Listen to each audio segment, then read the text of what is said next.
Johnson ഒപ്റ്റിക്കൽസിൽ തിങ്കൾ ബുധൻ വെള്ളി ദിവസങ്ങളിൽ രാവിലെ 10 മുതൽ ഉച്ചയ്ക്ക് 1 മണി വരെ കണ്ണു ഡോക്ടറുടെ സേവനം ലഭ്യമാണ്.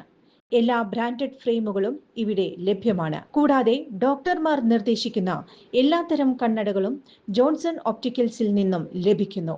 ജോൺസൺ കണ്ണട വ്യാപാരം മാക്സ് കെയർ ഹോസ്പിറ്റലിനു സമീപം, വടക്കാഞ്ചേരി.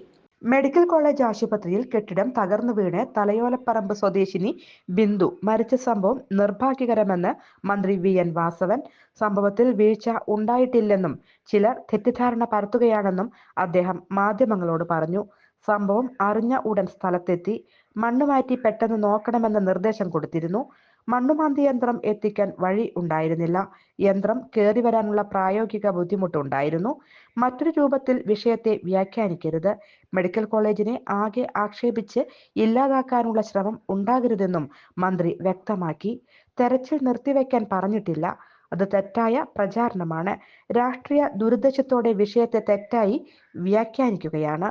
പുരയ്ക്ക് തീപിടിക്കുമ്പോൾ വാഴ വെട്ടുന്ന സമീപനമാണ് നടക്കുന്നതെന്നും വി.എൻ. വാസവൻ ആരോപിച്ചു. മരിച്ച ബിന്ദുവിന്റെ കുടുംബവുമായി ആശയവിനിമയം നടത്തിയിട്ടുണ്ട്.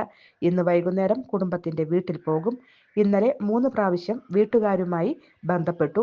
വീട്ടിൽ ആരുമില്ലെന്ന് അറിയിച്ചു. എല്ലാവരും മെഡിക്കൽ കോളേജിലാണെന്ന് പറഞ്ഞു. അതിനാലാണ് പോവാത്തത്. രാഷ്ട്രീയം കളിക്കുന്നവർക്ക് അതാവാം. യാഥാർത്ഥ്യമാണ് താൻ പറഞ്ഞതെന്നും മന്ത്രി കൂട്ടിച്ചേർത്തു.